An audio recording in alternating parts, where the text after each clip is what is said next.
There's a part of the brain called the frontal lobes, executive functioning, I understand. And then there's another part of the brain called the amygdala, which is the fear center, fight or flight. They seem to be at odds with each other.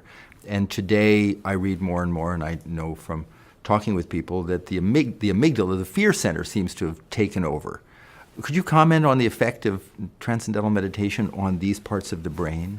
We live in environments that are very harsh, and so you have two things. You have the creative reward, positive side, and you have the protective side. Most of the things we deal with are actually the protective side. So that is why our nervous system has developed to protect us. So, if you are in a dangerous situation, what do you prefer? For your system to immediately be set up to protect itself, run, fight or fight in an immediate way, or start thinking about arts and music and beautiful philosophical thing. You want your body and your mind to actually protect you first. So there is a mechanism in the system that protects us. Now, when this mechanism is overworking beyond its, normal state, or when society has created environments that are complex and that create pressure on the system, then these aspects of the human nervous system get activated as if through reflex mechanisms to lead to anxiety, fear, self-protection from the other, etc., etc. And so therefore these things are built in within what we can call the lower parts of the brain, which are more automatic, more already conditioned and already in reflex kind of function. That's the amygdala? Yeah, that's the amygdala. The amygdala works like this, even though it's very closely connected to the conscious aspects of the brain. And then you have the upper side of the brain, the new brain, sometimes we used to call it, in frontal, lobes with appreciation of the situation, comparing past, present, and future, anticipation of the future, etc. And also interpretation of events, or interpretation on a factual way, or on a way to construct things so that they make sense to us. We can go back to this if this is of interest. That actually makes sense out of this and tell the lower brain that we are no more in the jungle. Oh. We are no more, at every minute getting exposed to danger and things. So we have the ability to create things and do things. Or they'll tell we are in a worse jungle than we have ever been before. And therefore we have to manage our situation. So if some parts of the brain take over and they get too overstimulated, then they can imbalance the physiology and create diseases and problems which are not just mental but also physical because of the psychosomatic effect. The basic value that we have is we have a brain that can compute all kinds of things from completely different perspectives.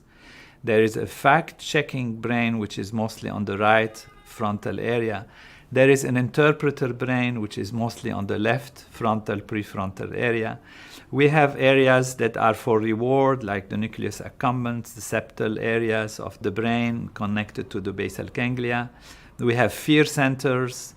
And so we have all of these things. We have also creative centers, centers for hearing, vision, etc., physical activity, etc., sensory activity. So all of these many, many, many areas of the brain. If one area of these areas takes over, such as the amygdala, for example, then the individual becomes enslaved, captured by these values. What we need is an opening up of the brain so that all of the different values are available for the computation of what we need to do at what moment. The more we have a brain that is opened, that is being properly used, the better decision making we have, and the better even our physiology is maintained and allowed to act in a coherent way. Because after all, we have discovered that there is a psycho, neuro, endocrino, immunological, etc. chain in the nervous system. So the brain is not just a place where things have been experienced or in the mind, and thoughts, etc. It's a place where everything is coordinated.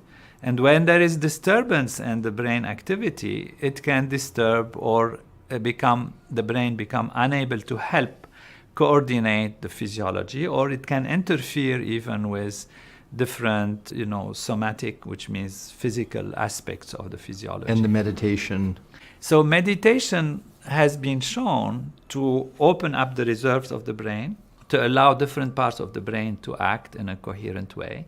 And even in advanced structures and studies of brain visualization with advanced techniques, we see that there is blood flow that goes to parts of the brain that are more integrating, that open up different aspects of physiological brain activities, such as coherence between right and left, between front and back, which means we are opening up the physiology of the brain and allowing it to compute in a much more complete way what the situation is and be able to deal with it in a more intelligent, between quotation mark, way.